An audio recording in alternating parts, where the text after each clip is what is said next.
नमस्कार. मी मनीषा बोलते. आपण ॲस्ट्रॉलॉजीचा जेव्हा अभ्यास करतो ना, त्यावेळेस आपल्याला हा एक प्रश्न पडतो, की हे जे वेदांग आहे किंवा जो होरोस्कोप आहे, हे कशावर आधारित आहे? कशाचा संबंध याच्याशी येतो आहे?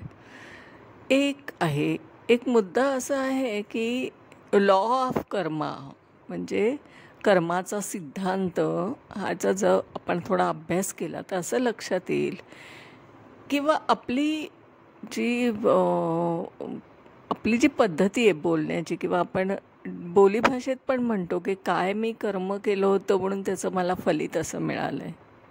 मग ते चांगलं का वाईट हा विषय वेगळा.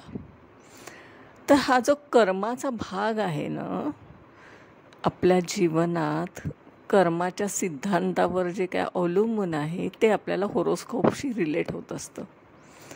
कर्माचा संबंध होरोस्कोपशी आहेच.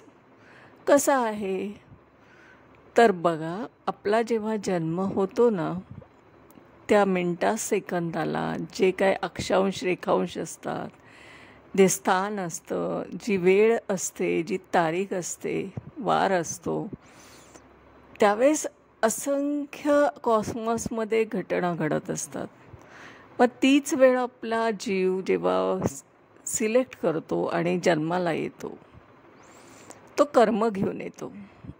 कर्म म्हणजे काय तर संचित कर्माचा जो काय थोडा भाग आहे तो आपल्याबरोबर बॅगेजच्या स्वरूपात घेऊन येणार आणि तो 5th हाऊसमधून आपल्याला रिफ्लेक्ट होत असतो. मग आपलं आयुष्य सुरू होतं. आपण प्रथम स्थानामध्ये आलो आहोत, जिथे रवीचा संबंध आला आहे, कारण क्रिएशन आहे. हे सगळं म्हणजे आकाशात ग्रहांचं भ्रमण आहे, हे सूर्याभोवती आहे ना,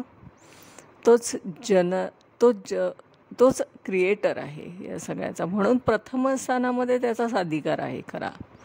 आणि तिथे मंगळ आहे. मंगळ म्हणजे काय तर भूमी. त्या भूमीवर या रवीचा अधिकार आहे. तो आहे आत्मा. रवी म्हणजे आत्मा. आता इथे कर्म सुरू होतं आपलं, जे काही आपण बॅगेज घेऊन आलो आहे, बरोबर.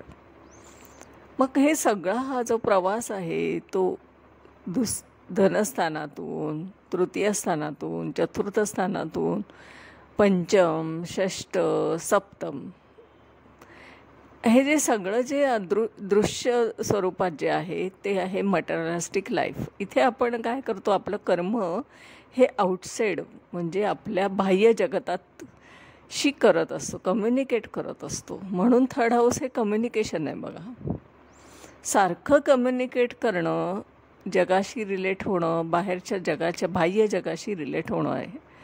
तिथे असते वस्तू, परिस्थिती, व्यक्ती.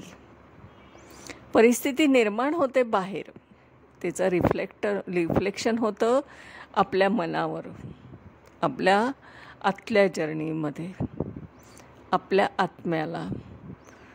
हा जो काही भोग असतो तो बाह्य जगतातून निर्माण होतो. 1 ते 7 हा जेव्हा प्रवास करतो आपण स्थानांमधून, तेव्हा म्हणजे बाह्य जगतामधली परिस्थिती आपल्यावर परिणाम करते, वस्तूची आपण आपल्यावर परिणाम होतो आणि आपल्याला व्यक्तीचा पण आपल्या विचारांच्या द्वारे परिणाम होत असतो. हा सगळा जो परिणाम आहे हा कर्माच्या सिद्धांतावर अवलंबून आहे.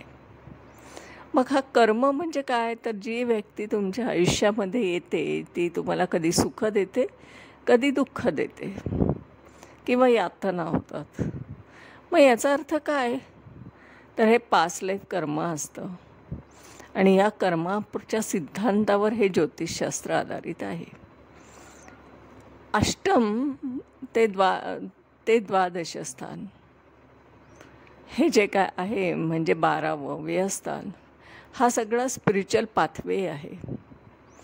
तिथे आपली स्पिरिच्युअलिटी जी काय असते ती म्हणजे इनर प्रवास सुरू होतो.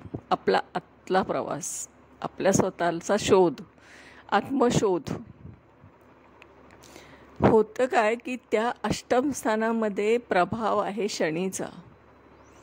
शनीने का बरं तिथे आपला अधिकार गाजवला आहे? तर शनी काय आहे?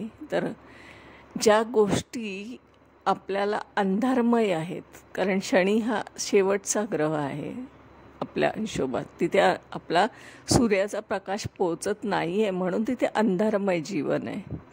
आणि त्या अंधारमय जीवनामधून परत प्रकाशाकडे जाण्याचा जो रस्ता आहे तो म्हणजे अष्टम ते व्ययस्थान, तर स्पिरिच्युअल पाथवे आहे. हा पण कर्माचा सिद्धांतावरच अवलंबून आहे. आपण कसा अभ्यास केला पाहिजे ज्योतिषशास्त्राचे, की प्रत्येक ग्रहाचं डिकोड केलं आलं पाहिजे आपल्याला, की हा ग्रह या अंशावर, या नक्षत्रावर, या चरणावर का बरं आहे.